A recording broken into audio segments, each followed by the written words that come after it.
Karl Ritter assumiu a embaixada da Alemanha no Brasil em 16 de julho de 1937. Tão logo assumiu seu posto, demonstrou uma postura avessa à diplomacia conciliadora, contestando abertamente as medidas do governo Getúlio Vargas que contrariassem os interesses dos alemães no Brasil. Em 1942, mais de 1 milhão de alemães e descendentes moravam no Brasil, dos quais 200 mil nascidos na Alemanha. Havia pouco mais de 2.000 associações educacionais ou recreativas no país, em sua maioria nas mãos de nazistas. Pouco antes da eclosão da Segunda Guerra Mundial, os alemães tinham o controle de aproximadamente 10% da indústria e comércio brasileiros, e 30% do transporte aéreo, com o Sindicato Condor, filial da Lufthansa.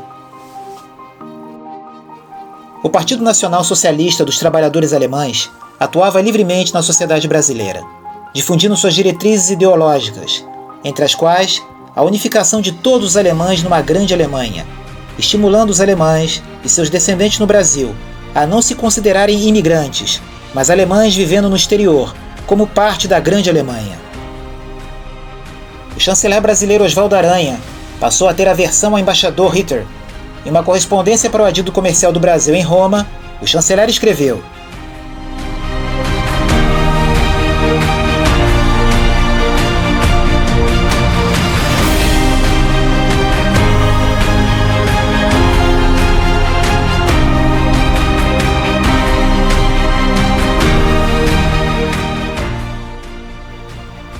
as relações diplomáticas ficaram mais tensionadas quando eclodiu o Levante Integralista, ou Intentona Integralista, executada pela Ação Integralista Brasileira, em movimento contra o Estado Novo.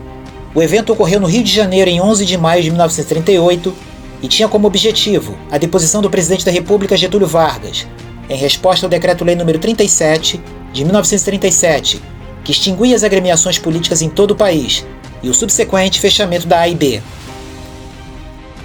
Foram presos alguns cidadãos alemães e descendentes, acusados de participação na tentativa do golpe de Estado fracassado.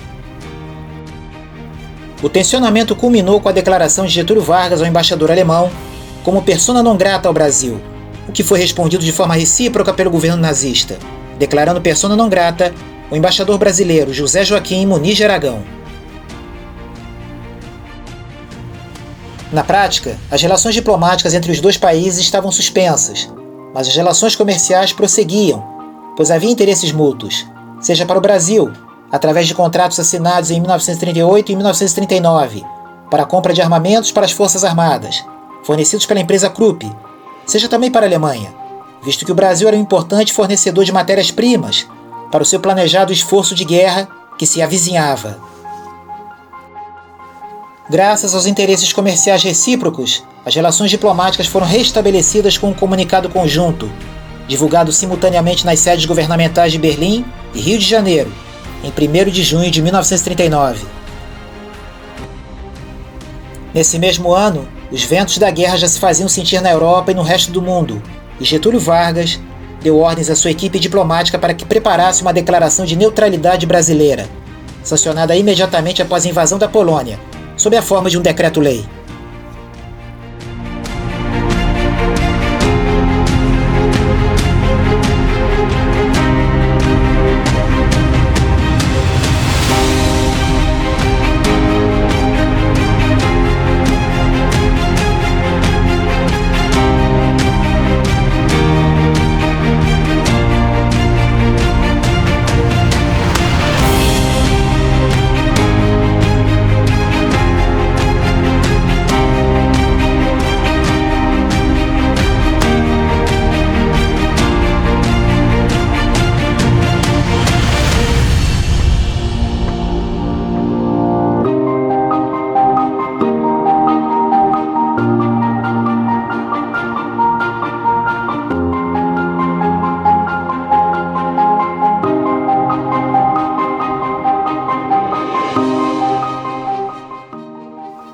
Nada obstante a neutralidade brasileira, suas relações comerciais com a Alemanha ainda intactas causaram tensões diplomáticas com as duas maiores potências aliadas, Estados Unidos e Inglaterra.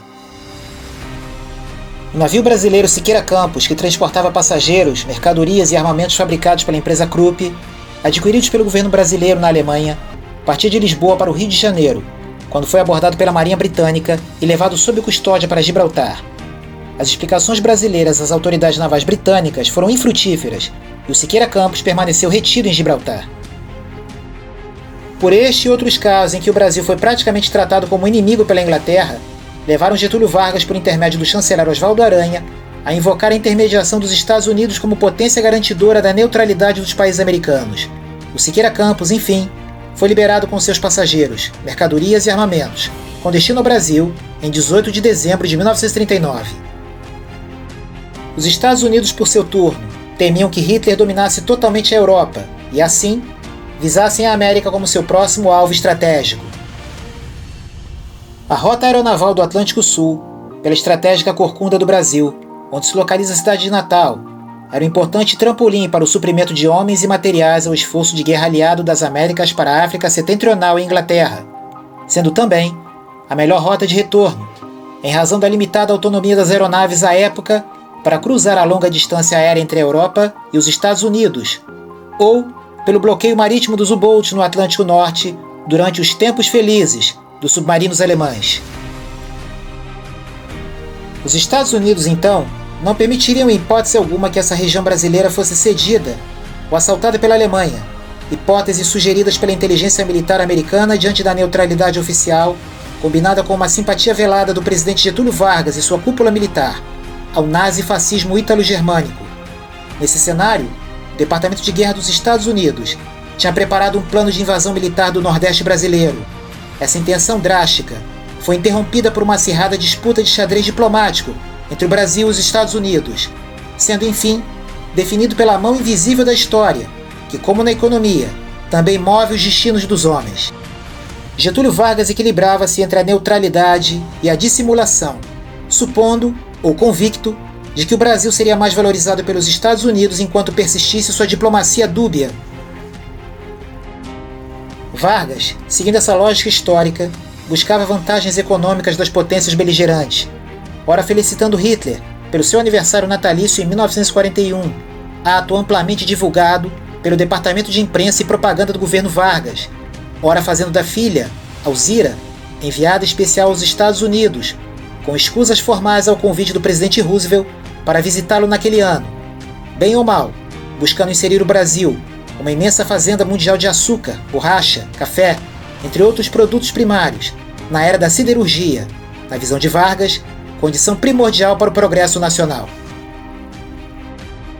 A eclosão da guerra afastou qualquer possibilidade de consórcio siderúrgico com a Alemanha, acordo pretendido pelo governo brasileiro, mas viabilizou, em contrapartida, em meio ao xadrez diplomático entre o governo Vargas e Roosevelt, o financiamento de 20 milhões de dólares do Exim Bank, a agência de créditos do governo americano, para complementar o capital necessário à criação da Companhia Siderúrgica Nacional. No desenrolar incontrolável da beligerância daquele período, o ataque japonês à base naval de Pearl Harbor em 7 de dezembro de 1941 envolveu mais ainda o hemisfério sul naquele cataclismo mundial, com o Brasil solidarizando-se com o governo americano, que, oportunamente, enviou à cidade de Natal, logo em seguida ao ataque japonês, um esquadrão de 6 aeronaves Catalina e respectivas tripulações e pessoal de apoio, bem como um pelotão de fuzileiros navais, um total de 100 homens. Os americanos vieram voluntariamente, e não a pedido do governo brasileiro, mas desembarcaram amistosos e para ficar em nome de um acordo militar, firmado em 24 de julho de 1941, pela Comissão Mista Brasil-Estados Unidos de Oficiais de Estado-Maior, mas ainda não implementado por resistência de oficiais generais brasileiros. O general brasileiro Amaro Bittencourt pronunciou uma frase que resumiu a percepção popular com a evolução dos acontecimentos.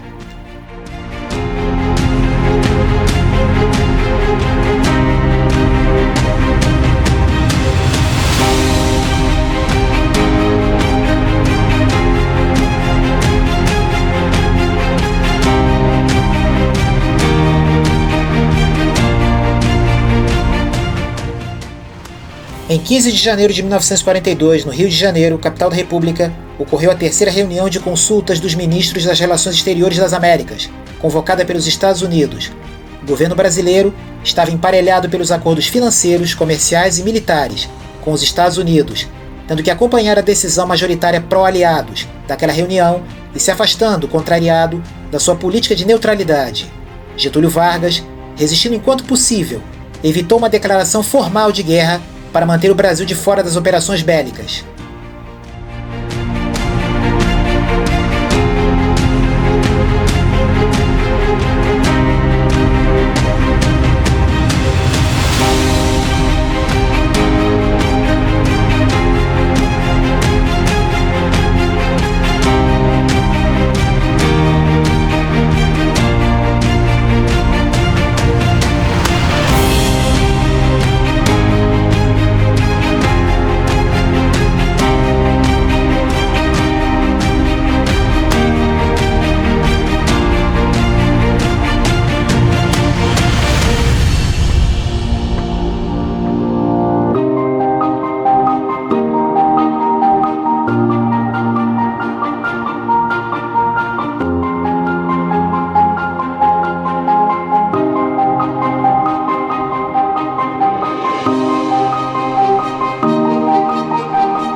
Como escreve Luiz Fernando Veríssimo, no prefácio de U-507, o submarino que afundou o Brasil na Segunda Guerra Mundial, este conflito foi documentado como nenhum outro na história.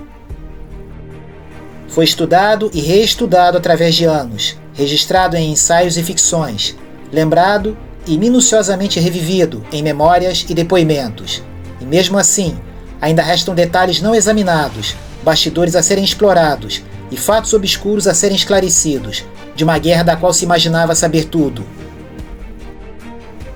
Este livro fascinante aborda episódios da Segunda Guerra Mundial envolvendo especificamente o Brasil, que, se não foram exatamente esquecidos, nunca receberam a atenção que mereciam.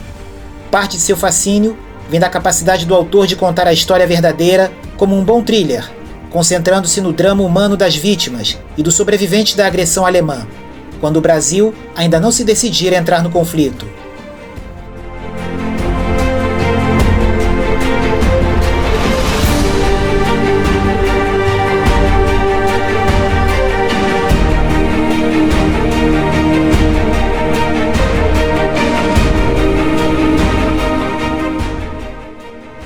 Insígnias e emblemas de U-Boats foram popularmente ostentados por suas tripulações durante a guerra. Eram uma expressão pessoal do comandante, ou também podiam às vezes ser representativos de algum tipo de significado ligado ao seu barco. Propaganda, influência supersticiosa ou fantasiosa também entraram em jogo, com alguns ostentando o trevo para boa sorte ou um gato preto.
Nascido em 1907, em Cuxhaven, o comandante do U-507 iniciou sua carreira aos 19 anos, como aspirante oficial,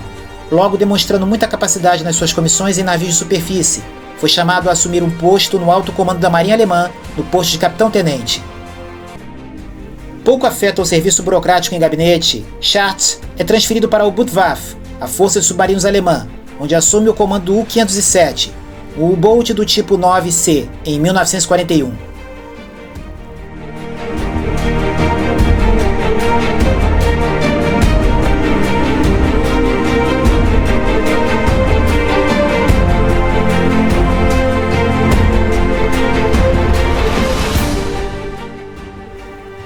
Tão competente quanto imprevisível nas suas patrulhas de combate, em alguns momentos Chartres pode oferecer suprimentos para as suas vítimas, desejando-lhes bom retorno à costa em suas balsas de salvamento. Já em outros, contrariando os protocolos de humanidade mesmo na guerra, manda metralhá-las enquanto se debatem nas águas. Até chegar à sua terceira patrulha pelo Atlântico Sul, o U-507 já tinha afundado 9 navios. Em 7 de agosto de 1942, o comandante das operações no Atlântico, Carl Donitz, enviou-lhe por rádio uma mensagem autorizando a usar manobras livres ao longo da costa brasileira. Assim, desde o rompimento das relações diplomáticas entre o Brasil e a Alemanha, não haveria qualquer restrição de ataques a navios brasileiros, seja em alto mar ou em regiões costeiras.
Assim, juntamente com os navios brasileiros afundados entre os dias 15 e 17 de agosto de 1942, naufragaram as táticas de Getúlio Vargas para não entrar na guerra.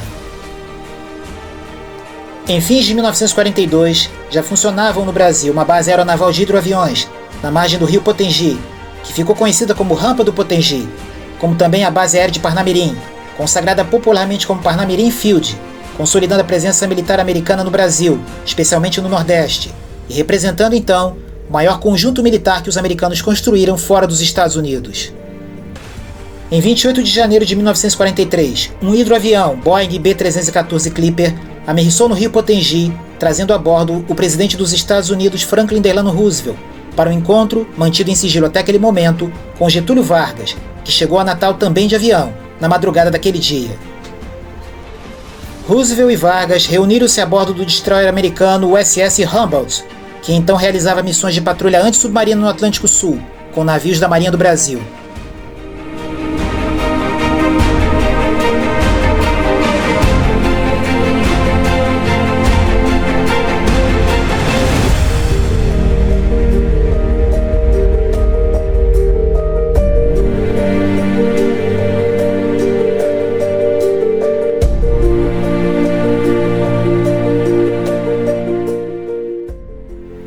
No fim do encontro, que ficou conhecido como Conferência de Natal ou Conferência do Potengi, foi divulgado um comunicado conjunto.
A partir de entrevistas com sobreviventes e de uma extensa pesquisa bibliográfica realizada ao longo de 3 anos,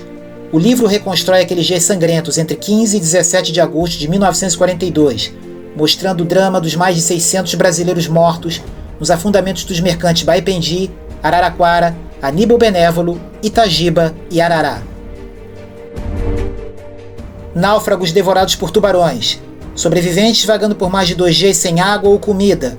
e a menina que sobreviveu ao afundamento do Itagiba, boiando por horas, dentro de uma caixa de madeira vazia. Todas essas histórias são contadas em detalhes em U-507, o submarino que afundou o Brasil na Segunda Guerra Mundial, o relato mais completo já publicado sobre essa importante página da história brasileira, repleto de dor, sofrimento, indignação e, sobretudo, heroísmo.